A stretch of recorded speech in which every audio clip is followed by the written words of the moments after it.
avocat nanga Yesu yoleyo. L'année romaine que les hommes ont créée pour faire marcher le calendrier du monde. Amen. Vous comprenez? Pour faire marcher le calendrier du monde cette année. Amen.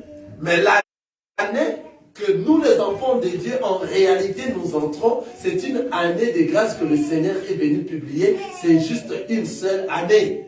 Et lorsque nous entrons dans cette année, nous marchons à la crainte du Seigneur, car nous sommes les enfants de Dieu. Nous marchons à la crainte. Nous sommes dans le calendrier romain. Nous poursuivons cette année du calendrier romain et nous sommes aujourd'hui le 2 janvier 2022. Et la manière dont on a marché l'autre fois, ne continuons pas de cette manière cette année. Quelqu'un m'a suivi? Il est venu publier une année de grâce du Seigneur. Ça, c'est un autre calendrier que les enfants de Dieu, lorsqu'ils rencontrent le Seigneur Jésus, ils reçoivent et croient à son nom. C'est à ce moment qu'ils entrent dans une année que le Seigneur est venu publier dans le calendrier de notre Seigneur Jésus-Christ, des enfants de Dieu. Et dans cette année de grâce, on n'a pas peur de quoi que ce soit. Et nous marchons à la crainte de la parole de Dieu dans cette année. Et la finalité de cette année, c'est l'enlèvement. C'est une année de grâce que le Seigneur est venu publier. En outre, nous avions des années que les hommes ont.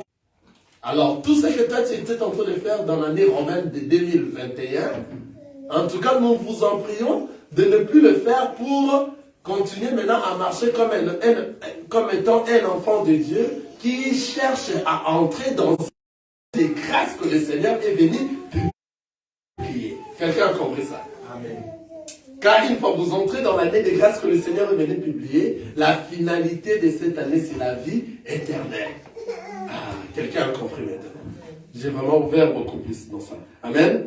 Nous allons entrer, je vois, nous avions pris Seigneur Jésus-Christ, les allers-retours de notre Seigneur Jésus-Christ. Amen. Je veux que vous me suivez très bien. Amen. Les allers-retours de notre Seigneur Jésus-Christ. Suivez-les très bien. Soyez vraiment avec moi. Amen. Nous allons vraiment lire beaucoup et assez de versets. Et si Dieu nous fasse grâce, nous allons, si on n'a pas terminé aujourd'hui, nous allons terminer le dimanche prochain. C'est 51, j'ai lu au nom de Jésus. Jésus, voyant venir à lui Nathanaël, dit de lui, voici vraiment un Israélite dans lequel il n'y a point de fraude. D'où, je m'excuse, d'où me connais-tu? Lui dit Nathanaël. Jésus lui répondit, avant que Philippe t'appela, quand tu étais sous le figuier, je t'ai vu. Nathanaël, Rabbi, tu es le Fils de Dieu, tu es le roi d'Israël. Jésus lui répondit, parce que je t'ai dit que j'étais le figuier, tu crois. Tu verras le fils. Je réponds encore une fois de plus cette lecture. Amen. Suivez-moi attentivement. Jésus, voyant venir à lui Nathanaël, Jésus lui répondit, avant que Philippe t'appela, quand tu étais sous le figuier, je t'ai vu. Nathanaël répondit et lui dit, Rabbi, tu es le Fils de Dieu et tu es le roi d'Israël. Jésus lui répondit, parce que je t'ai dit que je t'ai vu sous le figuier, tu crois. De choses que celles-ci. Et il lui dit, en vérité, je vous l'ai dit, désormais les ciels ouverts, désormais les ciels ouverts. Je réponds, en vérité, je viens de notre Seigneur Jésus-Christ. Le va-et-vient. Amen. Nous allons encore aller lire dans Genèse. 28, le verset 10.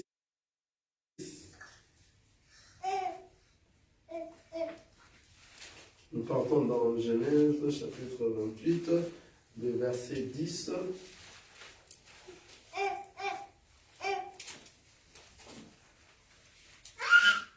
Une pierre dont il fit son chevet. Et il se coucha dans ces lieux-là. Il eut un songe. Et voici une échelle était appuyée sur la terre et son sommet touchait au ciel. Et voici les anges de Dieu montaient et descendaient par cette échelle. Alléluia. Nous avions encore dit là-bas, le verset 13.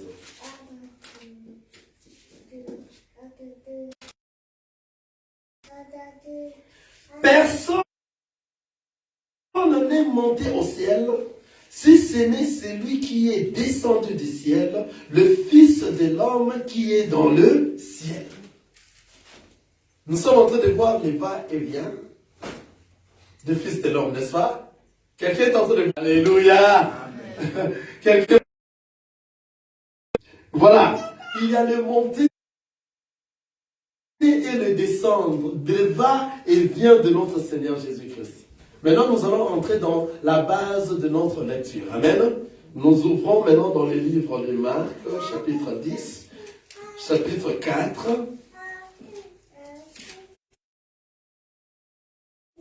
Dans les premiers versets.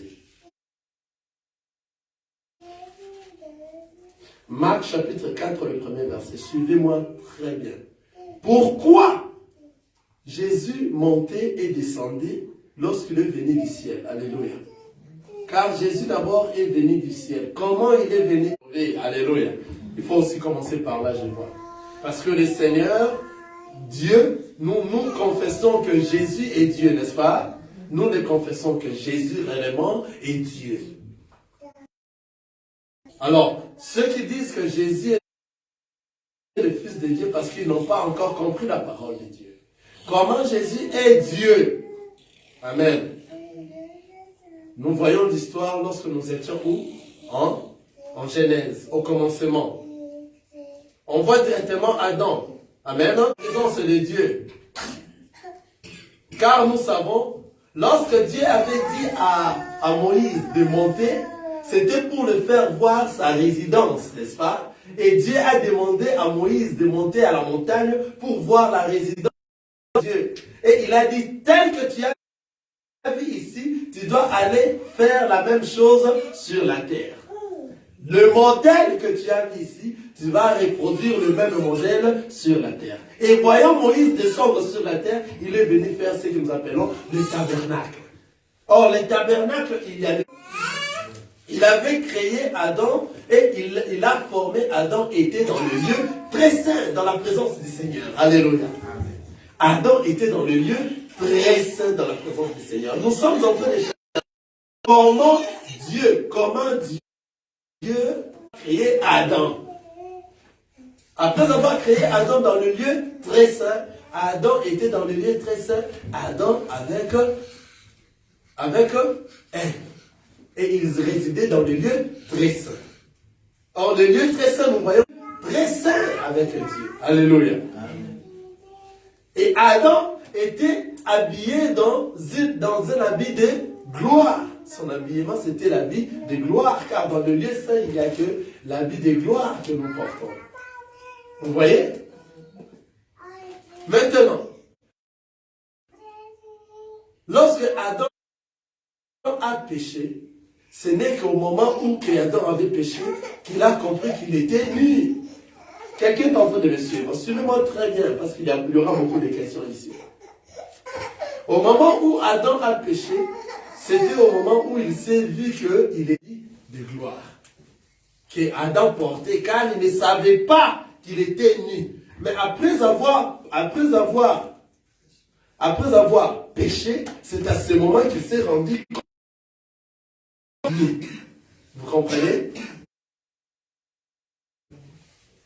Effectivement, maintenant, Lorsque Adam s'est rendu compte qu'il était nu, et le Seigneur est venu maintenant chercher Adam. Ne soyez pas distraits avec les enfants. Lorsque Adam s'est rendu, Adam n'était plus à l'intérieur dans le lieu très saint, car il avait péché. Car ceux qui doivent être dans le lieu très saint ne sont que ceux qui s'habillent dans les habillements de gloire. Cet habillement de gloire, lorsque vous êtes dans le lieu très saint, cet habillement pris après avoir mangé, après avoir péché, c'est à ce moment qu'il s'est rendu compte qu'il était nu, n'est-ce pas? Et lorsque le Seigneur Dieu est venu les chercher par rapport à la parole, le Seigneur Dieu ne les voyait plus. Dans le lieu très saint sont ceux-là qui ont l'habit de gloire. Si votre habit vous ne revêtez pas, vous n'êtes pas revêtu de l'habillement de gloire, vous ne pourrez pas rester résider dans le lieu très saint. Est-ce que vous voyez ça? Alors, Adam a péché. Il est devenu dans le parvis. Dieu est venu. Il dit, reconnais-tu que toi tu es né de gloire. Mais comment maintenant tu commences à te reconnaître que toi tu es né? Vous comprenez? Le pourquoi Dieu est sorti. Quelqu'un est en train de voir ça. Parce que Dieu est amour. À cause de son amour, il a bien voulu aller faire Adam. Maintenant, Dieu, comme il était lui aussi dans l'habillement de gloire, à l'intérieur, dans le lieu très saint, il ne saura pas sortir dans la nudité sans péché pour aller dans le lieu de parvis, n'est-ce pas? C'est pour cela la Bible nous dit, Dieu a couvert Adam de peau d'animal. Où est-ce que Dieu avait pris cet animal? C'est-à-dire Dieu avait tué un animal pour aller couvrir Adam. Parce que Adam est... C'est quoi le péché? C'est la nudité. C'est quoi la honte? C'est la nudité.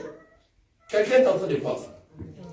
À cause d'Adam, Dieu doit quitter les lieux très saints pour sortir jusqu'au parvis. Maintenant, Dieu ne saura pas sortir dans sa chambre avec son épouse.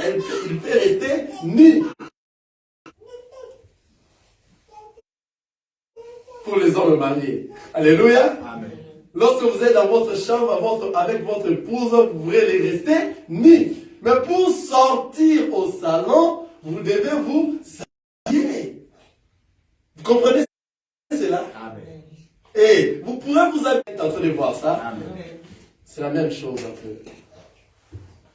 Donc, c'est-à-dire le lieu très saint, c'est la chambre de notre Seigneur Dieu. Il peut avoir toute position qu'il veut. Maintenant, pour sortir de cet endroit, et le lieu très saint pour venir chercher Adam ou dans les parvis. Car Adam était en dehors du lieu saint, en dehors du parvis, en dehors dans le parvis. Dieu devait se couvrir d'un habit, prendre cet habit, couvrir Adam, afin que Adam soit sauvé. Vous avez compris, hein? Vous êtes avec moi, n'est-ce pas? Il devait sortir des lieux saints pour venir couvrir à Marie, prendre notre forme, avoir cet habit qu'il avait, c'est ce que nous appelons Jésus. À l'intérieur de lui, c'était le Christ, Dieu, qui devait sortir pour sauver toi et moi. C'est pour cela qu'il devait sortir et aller sur la croix, mourir sur la croix, afin que cet habillement, que nous puissions l'apporter à tous ceux qui l'ont reçu et croient à son nom. Ils auront l'audace de porter cet habillement. Alléluia. Donc la nudité, c'est le péché. C'est le péché. C'est-à-dire la personne qui est dans le péché, c'est la personne qui a honte. Pourquoi? Parce qu'il est nu. Quelqu'un est en train de me suivre. Toi, tu es dans le péché, sache que toi, tu es nu. Dis ça, Papa Mbaki. Qu'il puisse découvrir, enfin, que toi, ta nudité ne soit plus ouverte, que la honte te quitte et que toi tu sois couvert. Vous voyez pourquoi Dieu avait pris la forme de l'être humain. Amen. Amen. C'est pour cela Dieu, Jésus, qu'on a donné le nom de Jésus, était avec lui où? Dans sa chambre. Et son épouse est sortie de la chambre. À cause de l'amour qu'il a pour son épouse, il a accepté de sortir. Maintenant, pour sortir dehors, il fallait qu'il s'habille. Et il a... Quelqu'un est en train de voir ça. Ça c'est bon. Vous comprenez?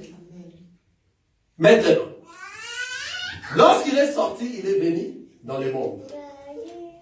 Il devait maintenant parler de la parole. Il devait prêcher la parole. On ne l'a pas reçu.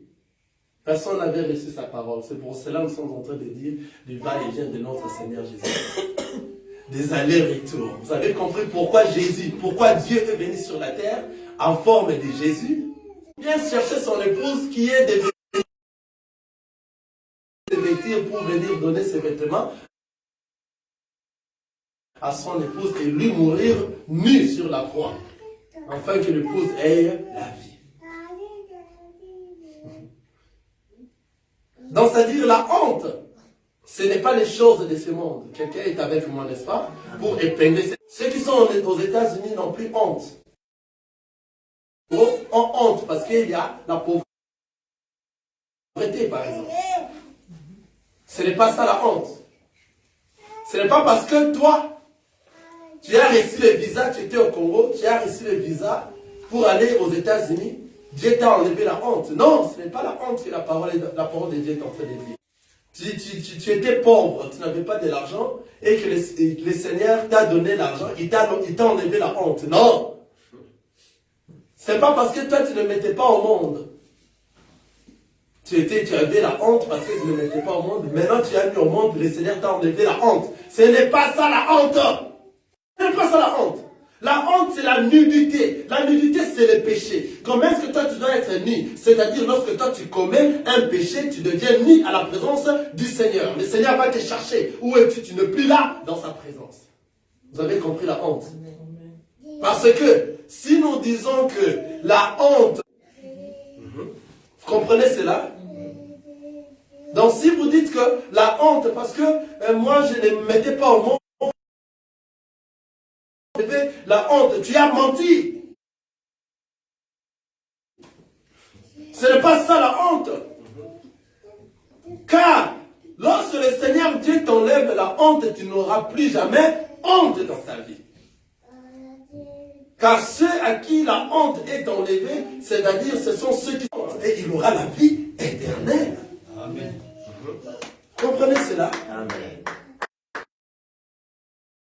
Parce que tu ne mettais pas au monde, tu commences à concevoir, tu es grosse, Dieu t'a enlevé la honte, tu as mis au monde, Dieu t'a enlevé la honte, c'est faux. Tu peux mettre au monde un enfant mongol. En mettant si longtemps que l'enfant sera au monde, en vie, toi tu seras une maman de honte. Vous comprenez? Tu peux te dire que toi tu n'étais pas marié et que Dieu t'a enlevé la honte lorsque toi tu t'es marié. En se mariant une femme honteuse, la honte ne t'a pas quitté. Voilà. Et que le Seigneur t'a donné l'argent. Tu bois beaucoup de l'alcool. Toi, tu es toujours un homme honteux. Voilà, tu es devenu un homme du monde. Vous voyez. Lorsque le Seigneur nous délivre, nous devenons les péchés. C'est la nudité. Lorsque toi tu pêches, tu deviens nu devant le Seigneur. Vous voyez? Comme tu deviens nu devant le Seigneur ne va plus pécher. Est-ce que vous voyez ça? Quelqu'un a compris? Continuons. Maintenant, nous avions dit que le Seigneur Dieu, Jésus est venu. Il est venu maintenant prêcher afin que Israël soit sauvé. Amen. C'est pour ça que nous avions dit dans Marc chapitre 14, suivez-moi très bien. Amen. Au début, c'était une parenthèse pour comprendre est venu Dieu. Parce que nous cherchons les pourquoi, les comment, les où et les quand.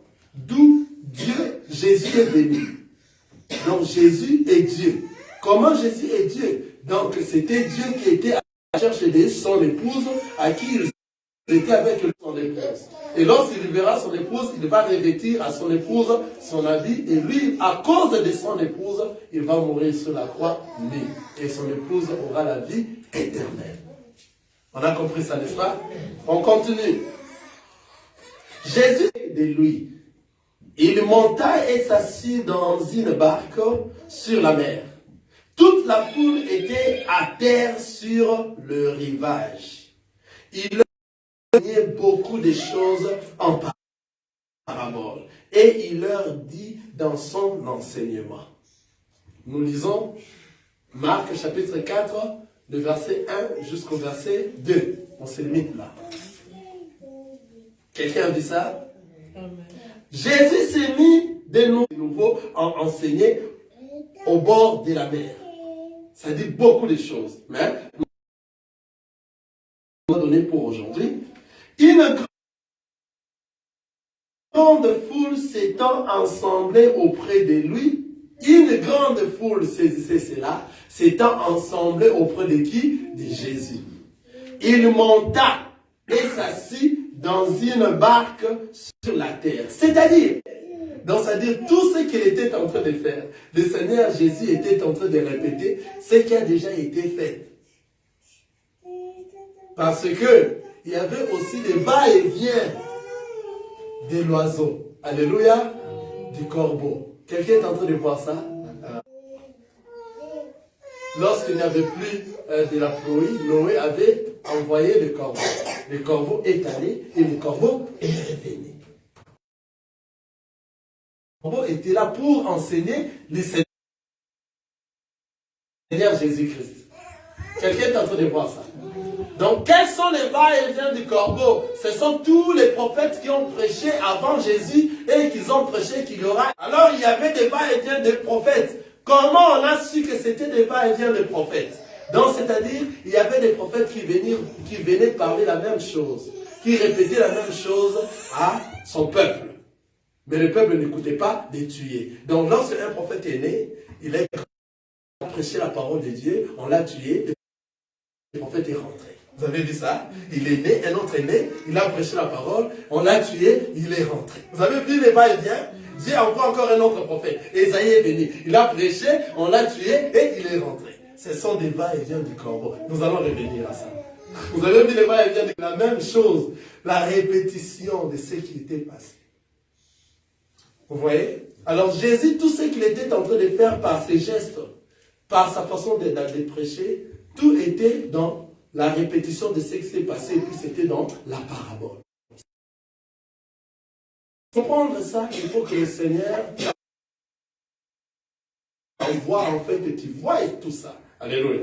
Regardez, suivez très bien. Vous allez comprendre une chose ici. Jésus s'est mis de nouveau à enseigner au bord de la mer. Une grande foule s'étant assemblée de ce serpent d'airain, il est la vie. Quelqu'un est en train de voir ça. C'est pour cela ici aussi, Jésus monta dans le barque et toute la foule était sur la terre en train de regarder qui? Jésus. Donc c'est le Seigneur Jésus-Christ qui doit mourir sur la croix et celui qui va regarder le Seigneur Jésus aura la vie. Quelqu'un est en train de voir ça? C'est-à-dire, le serpent d'airain qui sera élevé, c'est le Seigneur Jésus-Christ. Et le Seigneur Jésus-Christ répétait ce qui était passé et montrait ce qui arrivera en lui-même. Lorsqu'il dit ici, une grande foule s'étant assemblée auprès de lui, il monta et s'assit dans une barque sur la mer. Toute la foule était à terre sur le rivage. C'est-à-dire toute la foule devait suivre ce que lui est en train de dire. Alors la personne qui va accepter ce que lui est en train de dire, il a la vie. Vous voyez? Moïse a fabriqué, a créé, Dieu l'a dit, de fabriquer les serpents de rein et de les soulever. Hein? C'est pour cela que le Seigneur Jésus-Christ ne faisait que la même chose. Il est venu, il monta et s'assit dans une barque sur la mer. Toute la foule était à terre sur le rivage. Le chapitre 2, il leur enseigna beaucoup de choses en parabole et il leur dit dans son enseignement. C'est-à-dire, le Seigneur était en train d'enseigner à la foule en parabole. Le Seigneur ne parlait que en parabole. Alléluia. Le Seigneur était en train de parler que en parabole. Il était en train d'ouvrir sa bouche, il ne faisait qu'il parlait en parabole. Afin que des gens ne les comprenaient pas. Regarde, nous allons lire dans Matthieu chapitre 13.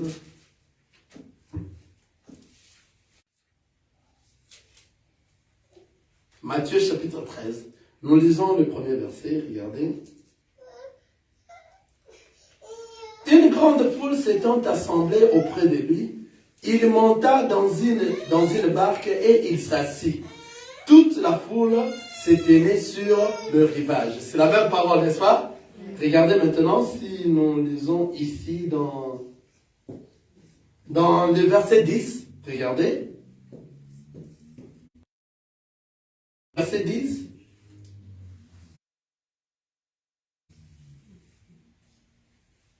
Les disciples s'approchèrent et lui dirent, pourquoi leur parles-tu en parabole? Quelqu'un a vu ça? Pourquoi leur parles-tu en parabole? Car enseignement. Vous avez vu ça? Il leur enseignait beaucoup de choses en parabole et il leur dit, ici, les seigneurs, les disciples sont venus poser la question à Jésus parce qu'il y a le pourquoi dans cet enseignement. Il faut toujours poser pourquoi. Si vous n'arrivez pas à poser pourquoi, vous ne serez pas à vous délivrer dans la parole de Dieu. Les disciples, dans Matthieu, le royaume des cieux, et il y a de ceux-là que le mystère du royaume des cieux est fait quoi? Est caché. Vous avez vu ça? Dans le mystère du royaume des cieux est caché pour les uns, les autres et pour les uns, ça a été permis afin qu'ils puissent entrer. Qui sont ceux-là qui est le mystère des cieux est permis? Ce sont que le prédestinés, les enfants de Dieu, qui ont déjà été à l'éternité et qui doivent rentrer où? À l'éternité. Quelqu'un a dit ça. C'est-à-dire la parole de Dieu, et que ce sont des choses cachées. La personne qui va écouter cette parole et comprendre et entrant dans la maison. Regardez, je relis encore, dans Matthieu 13, le verset 34. Jésus dit à la foule, toutes ces choses en parabole, et il ne lui parlait point sans parabole. Vous avez suivi ça? Et il ne lui parlait point sans parabole. Jésus parlait à la foule que en parabole. Et il ne lui parlait point sans parabole. Je suis dans Matthieu, chose cachée depuis la création du monde. On a vu ça? Et maintenant, pour regardez, alors il renvoya la foule et entrant dans la maison. Ses disciples s'approchèrent de lui et délivrés du champ. Vous voyez? Donc avant que Jésus puisse expliquer cette parabole, il devait renvoyer la foule. Car Jésus leur répondit, parce qu'il vous a été donné de connaître le mystère du royaume des cieux. Et le mystère de Dieu ne t'a pas été donné. C'est-à-dire la foule, ce n'est pas ça que le Seigneur Jésus Vous avez vu ça? C'est pour cela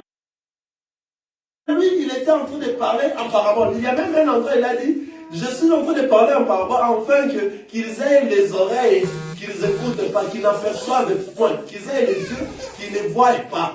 Ils ont les oreilles, mais qui n'écoutent pas ce que sont en train de